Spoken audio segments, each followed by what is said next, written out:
Senhor presidente, senhores senadores, senhor depoente. O senador Cristóvão Buarque, agora há pouco, fez uma cortesia ao senhor, ministro Barbosa, dizendo que, se tivesse na condição da presidência da República, não desejaria testemunha melhor do que o senhor. Eu discordo. Eu acho que o senhor joga água no moinho daqueles que querem o impeachment da presidente Dilma. E não é de agora. Já na comissão especial, o seu depoimento, eu considerei um verdadeiro tiro no pé da defesa da presidente. E sabe por quê, senhor Barbosa? Porque o senhor disse, no seu depoimento, que a lei que resultou do PLN 5, que ampliou a meta fiscal, havia convalidado os decretos. Ora, só se convalida aquilo que é inválido. O senhor estava confessando que os decretos que são objeto desse processo não eram válidos. E por que não eram válidos? Não eram válidos porque em desacordo, incompatíveis com a obtenção da meta fixada na lei de diretrizes orçamentárias vigentes naquele momento. E não há o que discutir sobre isso, senhor Nelson Barbosa.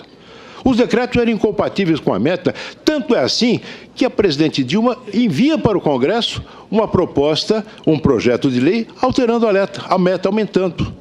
Não é? Então, é óbvio que esse entendimento é um entendimento que força a natureza das coisas e a própria natureza da lei de responsabilidade fiscal, que é uma lei prudencial.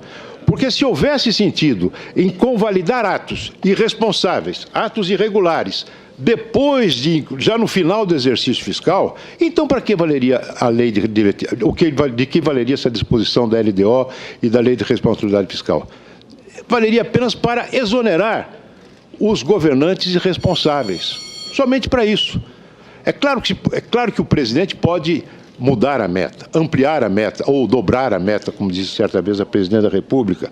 É óbvio, não está se discutindo isso, que é possível que o presidente da República edite decretos suplementares. Mas esses decretos suplementares têm que ser regulares, têm que ser válidos. Não podem ser inválidos para depois vir a ser validados numa lei posterior. O senhor se referiu à irretroatividade das leis para prejudicar o réu. Esta lei que resultou do PLN 5, ela não pode retroagir para beneficiar uma governante irresponsável. E ao exprimir esse ponto de vista aqui, o senhor está exprimindo o ponto de vista daqueles que levaram o país a esta situação, que levou o senhor a ser hoje ex-ministro e levou a presidente Dilma a ser ré perante o Supremo Tribunal, perante o Senado Federal, tendo que comparecer aqui nessa condição na próxima segunda-feira. Palavra do depoente. Obrigado. Senador, repetindo, os decretos, quando foram editados, não havia nenhum questionamento sobre esses decretos. Os decretos, o questionamento apareceu no dia 12 de agosto, num questionamento adicional sobre as contas de 2014, sobre o qual foi dado prazo para que a presidente se explicasse. Explicação essa que foi entregue ao TCU em setembro de 2015. E essa decisão do TCU, que ainda é passível de recurso, só foi tomada em outubro de 2010. A partir do momento que houve esse questionamento, não se houve mais edição desse tipo de decreto.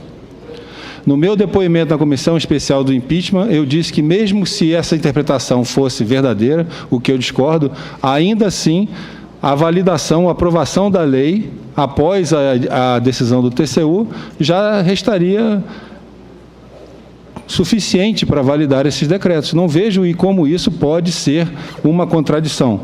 Os decretos foram editados com base na jurisprudência da época, foram feitos com base em situação semelhante, basta mencionar 2009. 2009 foi objeto de análise por parte do TCU. A prestação de contas de 2009, o relatório do TCU analisa explicitamente a criação de créditos por decreto suplementar, crédito extraordinário, ou seja, foi analisado e não foi visto nenhuma irregularidade. Os decretos são compatíveis com a meta porque não autorizam despesa. E essa suposta incompatibilidade só se torna uma decisão final do TCU em outubro.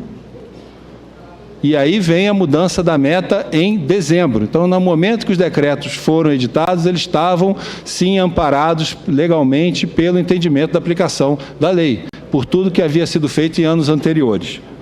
Sobre a questão da situação fiscal do país, eu quero dizer ao nobre senador que eu tenho honra de ter participado do governo do presidente Lula, da presidente Dilma. Tenho honra de ter participado de um projeto que reduziu bastante a pobreza no Brasil, promoveu o crescimento, e tenho honra também de ter participado do governo no ano passado, que corrigiu várias coisas, inclusive pagando os passivos apresentados pelo TCU. Foi por causa dessa correção que os senhores agora não precisam mais se defrontar com esse tema, que agora os senhores podem apenas discutir assuntos de 2016, de 2017, e não o equacionamento de passivos de anos anteriores.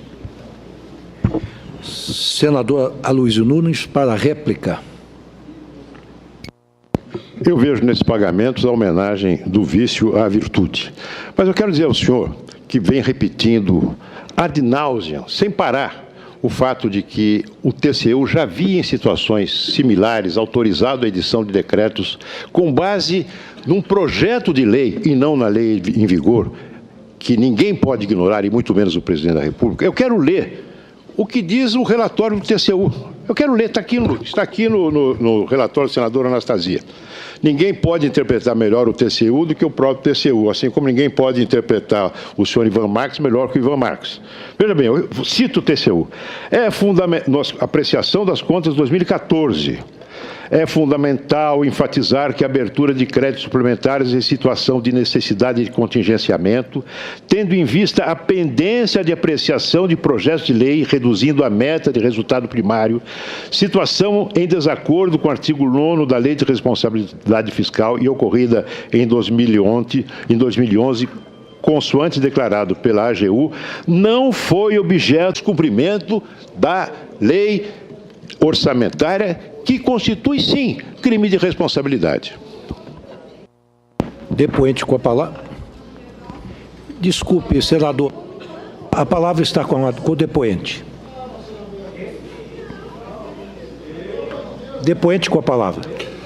Nobre senador, em primeiro lugar, ao analisar a mudança da meta, se eu não me engano, em 2010, o TCU fez uma recomendação de que, se a meta não tivesse sido aprovada até o último relatório bimestral, que no último relatório bimestral o governo então considerasse a meta em vigor e contingenciasse o valor necessário para a meta em vigor.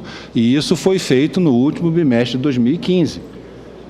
Sobre a sua outra colocação, continuarei repetindo sempre a verdade, e a verdade é indisputável. Na análise das contas de 2009, há um quadro na página 79 que versa sobre a abertura de créditos adicionais do orçamento fiscal da Seguridade Social.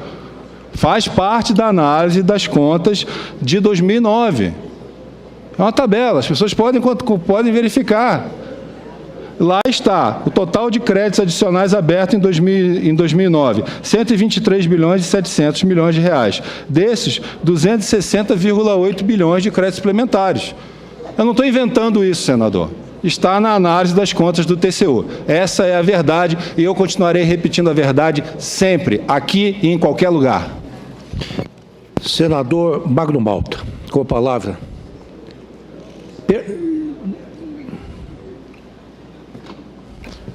Eu pensei que era Lindbergh primeiro. Não. Senhor presidente, não sou eu mesmo. Acho que é Vossa Excelência, né? É porque ele está com a bola toda e eu quero até fazer um protesto. Porque ele agora é dos top.